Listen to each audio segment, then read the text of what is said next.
E aí pessoal, aqui quem fala é André Cadori e esse é o About Money. E antes de começar esse vídeo, como sempre, quero pedir aquele like e também uma inscrição aqui no nosso canal, caso você ainda não seja um inscrito. E nesse vídeo, novamente, eu estarei trazendo trechos de grandes investidores. Nesse vídeo eu vou trazer novamente Luiz Alves Paz de Barros, um dos maiores investidores do Brasil, que sempre tem ensinamentos interessantes para trazer para a gente. Mesmo ele tendo parado de aparecer em vídeos públicos já faz um bom tempo, então os últimos vídeos que a gente tem acesso é entre 2020 e 2022, mais ou menos, quem sabe pouca coisa em 2023, a gente tem pouco acesso a conteúdos relacionados ao Luiz Alves. Mas os poucos vídeos que ele participou, a gente já consegue extrair muito conteúdo de extrema relevância e de extremo conhecimento. A maioria das pessoas que dão entrevistas sobre investimentos, influenciadores e tudo mais, estão longe desses grandes investidores que aparecem raramente para dar suas manifestações sobre o mercado.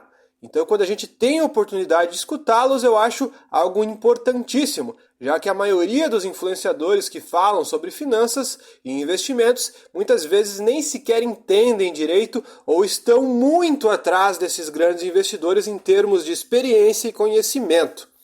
E nesse vídeo eu acho que o Luiz Alves traz um ensinamento muito interessante que vai contra até outros investidores, outros grandes investidores que replicam na internet esse assunto, que é sobre o setor da empresa.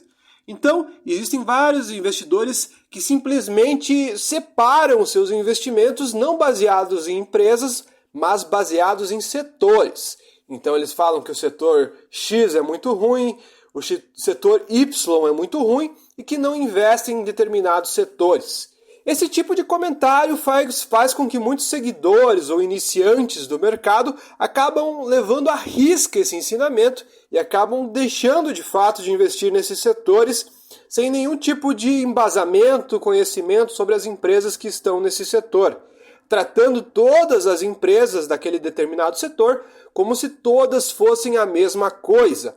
Ou seja, Luiz Barsi, por exemplo, quando fala mal do varejo, todos os seguidores do Barsi simplesmente começam a condenar o varejo. Então, se você investir em uma empresa de varejo, mesmo que seja uma empresa melhor, ou que você até dobre o seu patrimônio, ou ganhe muito dinheiro investindo em uma empresa de varejo, mesmo assim terão pessoas nos comentários falando que você só investe em tranqueira, que todas as empresas de varejo são péssimas e tudo mais. Então, muitas pessoas acabam discriminando o varejo como um todo, sem analisarem caso a caso. E é justamente esse assunto que o Luiz Alves traz nesse vídeo.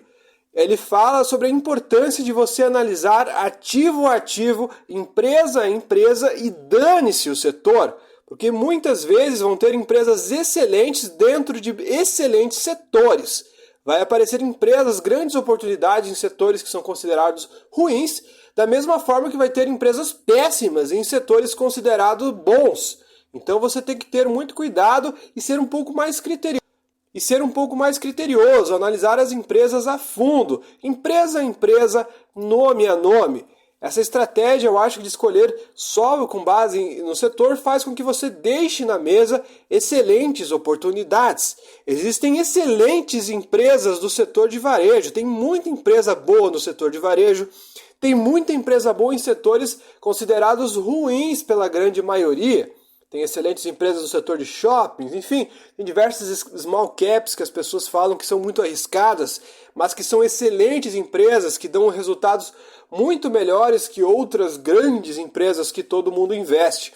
Portanto, eu acho um preconceito desnecessário esse tipo de análise baseado somente em setor. Mas nesse vídeo, Luiz Alves vai explicar de maneira mais prática tudo o que eu estou falando. Fiquem com o corte. São setores que vocês acham que devem performar bem daqui para frente ou mal? Porque isso tem um certo ciclo de setor. O que vocês acham? Só falar um negócio que acho que é importante até aproveitar o... Tá. Não vá atrás de setor. Setor é uma coisa muito genérica. Vá atrás de firmas. Possivelmente as melhores são os dentro dos melhores setores. Mas você pegar a farmácia, Você tem uma Drogasil e você tem dezenas que faliram, que valeram zero. Então, não é o setor de farmácia que é bom. Era a Drogasil que era bem tocada, que atingiu múltiplos fabulosos contra outras mal administradas que ruíram. Então, é muito... Por exemplo, eu fui comprar um remédio com a minha mulher. E ela demora para vir receita, precisa carimbar receita, não tem aquele remédio, vai ver os descontos e tal. Enquanto nós estávamos esperando, eu expliquei como funciona a farmácia. O aluguel, a farmácia convencional da Drogasil custa R$500 mil para fazer. Você paga aluguel do terreno, gasta R$500 mil, monta aquelas farmacinhas com as prateleiras, deve ter R$1 milhão de estoque lá dentro, e elas têm 5 ou 6 mil dessas pequenas lojinhas, e teoricamente muito fácil de administrar, porque é só mandar abrir a lojinha e manter o estoque. E isso começamos a fazer as contas, dava qualquer número, como a R$2 bilhões, você montava a Drogasil. Aí eu falei, vai ver na bolsa quanto está a Drogasil, R$45 bilhões. Então, não é hora de comprar a Drogasil se você com R$2 bilhões, você monta uma coisa idêntica, monta as lojas, administra estoque, põe capital de giro. Então é hora de vender a Drogasil. Não quer dizer que se vender a Drogasil ela vai cair, de repente ela vai subir mais ainda. Mas, então, setor, tanto faz, você tem que comprar algo que é bem administrado, de gente séria. E dane-se o setor, porque os setores são cíclicos, o que é ruim hoje vai ficar bom amanhã. Basta a firma ficar de pé que ela se recupera. Exemplos, a Uzi Minas estava liquidada meses atrás, falência, nos falava em Uzi Minas, ela em meses ou em um ano, hoje é um sucesso. E CSN, mesma coisa, estava apertadíssima, mas ela ainda teve a vantagem de uma grande mina.